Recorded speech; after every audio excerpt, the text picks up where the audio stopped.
my name's Dr.Cintron, and I have a wonderful couple here. I have Daniel and Valerie. We just had a very successful IEP for their son who has dyslexia, but they've had a lot of difficulty getting their son the services he needed, and they sought me out to be their advocate, and we're so glad with the outcome. So I want to have Daniel and Valerie share 2 things each about the value of having an advocate.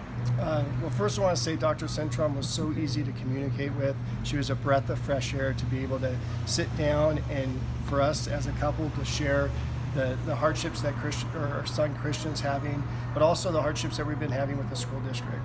We sat down today, as you mentioned, to have our IEP, and just having you in that room really gave us a really good foundation to really get and express the things that we want for our son, and it held them accountable, the teachers, accountable to our needs and our wants, but also made them very organized. It was very unique to see a difference between having a advocate and not having an advocate.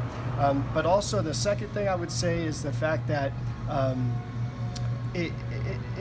there's a lot of terminology that they use that we have no clue, a lot of acronyms, and having Dr. Cintron there as well provided us an opportunity to understand what that meant, but also hold them accountable too to slowing down the conversation so we can understand what they're saying. So it was a blessing to have her in our IEP meeting. Thank you, and it was a blessing to be there. So Valerie, do you have anything to add? Yeah. To what Daniel shared? Yeah, by having you, I feel like it made them bring their A game. They were a lot more organized. They were prepared a little bit better. They had handouts. They've never done that before.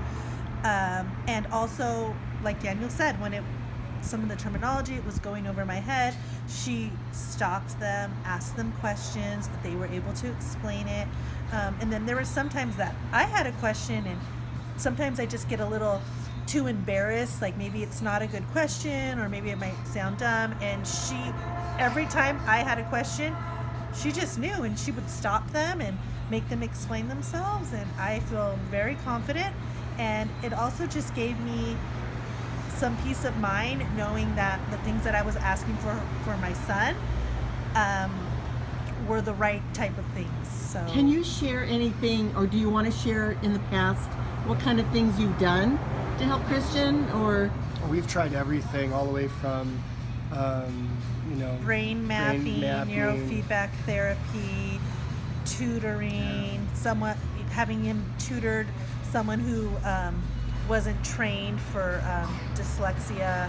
And a lot of times we've been just kind of like darts at a dartboard, where we're just kind of guessing, trying to figure out a good direction for him, because we love him and we care for him, just like most parents do of their child. But at the end of the day too, you don't really have that person to help you through that process. You just try to, guess, throw money, and everybody wants to take your money. But I think the unique thing about having an advocate, and a certain one like Dr. Cintron, is that the fact is that she listens, communicates with us, and it's like having a friend there to sit down with you and be able to express the needs and wants that you have for your child, just like if it was their own child. So I highly recommend working with her and utilizing this type of services. And to the parents that don't get a chance to work with you, it really kind of made me feel bad for people that don't know that people like you are available. So we're definitely blessed to have you in our life and have you being our advocate. So thank you. Thank you. And if you need to reach me, my number is 626-664-9392. Oh, that doesn't do it. I thought it would show me, but anyway, yeah. Thank you guys. Thank you.